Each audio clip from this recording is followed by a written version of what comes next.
morning, good afternoon. Um, this recipe is a sweet potato and carrot tzimmes, and it is an old recipe. It is used a lot for Passover, but it's used for Shabbos or any other time.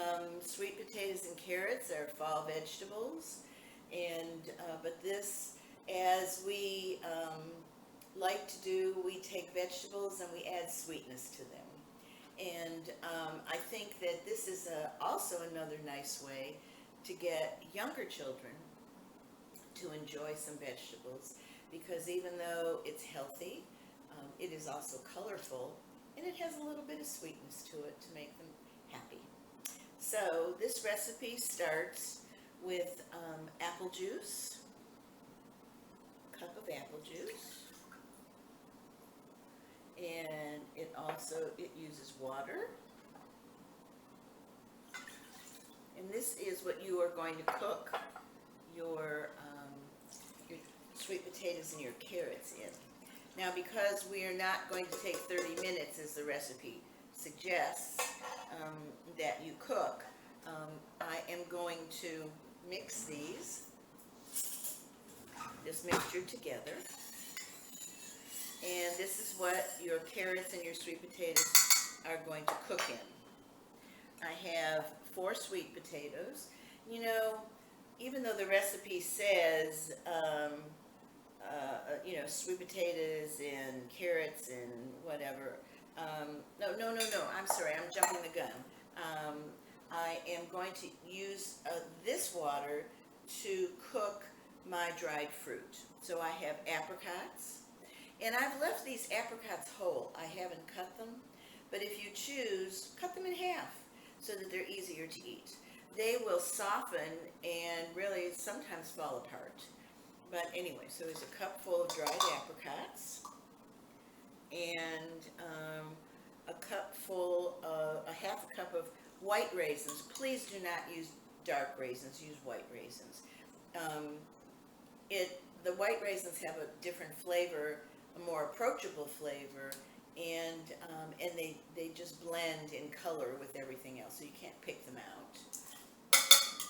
As well as the recipe that I just did before this was farosis, and the old recipe has prunes in it. This is also a very traditional recipe, and it also has prunes in it. Prunes are a fruit that our families don't see that often, and so I have chosen not to put prunes in this recipe. Feel very comfortable to use prunes, or dates if you choose, but I have omitted them from my recipe, but they are certainly delightful.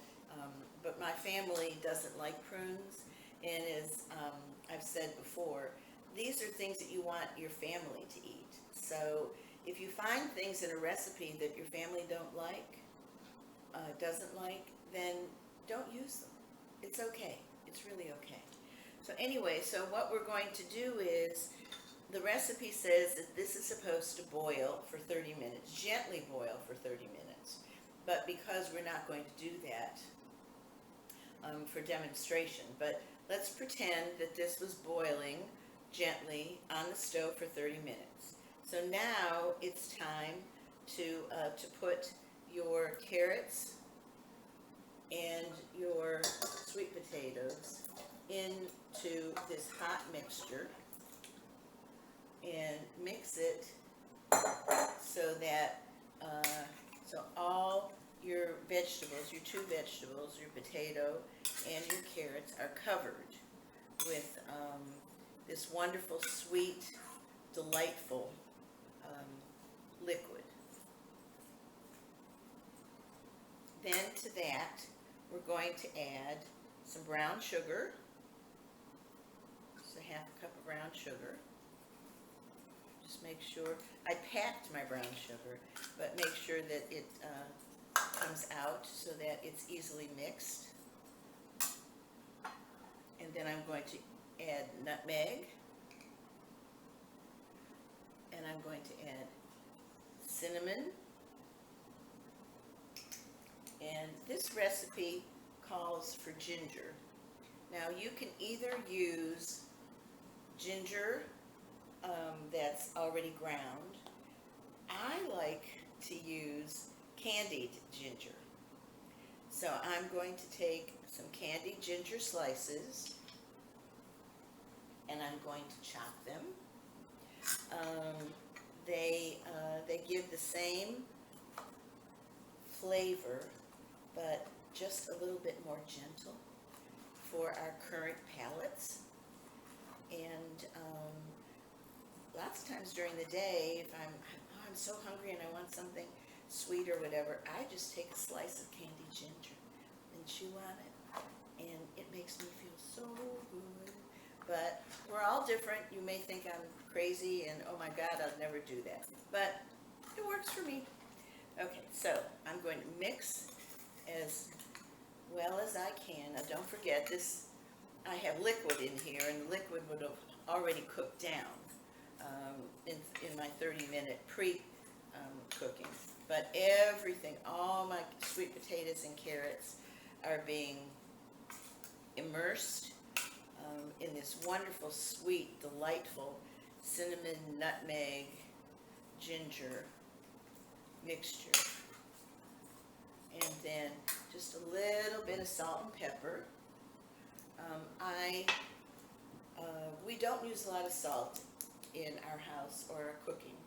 So I'm just going to put just a little bit, just to over the top. That's all. And when I'm cooking for family and children, I choose many times not to use black pepper. I use white pepper because children can't find the pepper or see the pepper in the food. Sometimes white pepper is a little bit stronger, so you use less. But so I'm just going to dust this with a little bit of pepper, because don't forget this is sweet, but just a little dusting. Oop, okay, hello. And then I'm going to mix it. And then this just cooks. It will cook down some more again.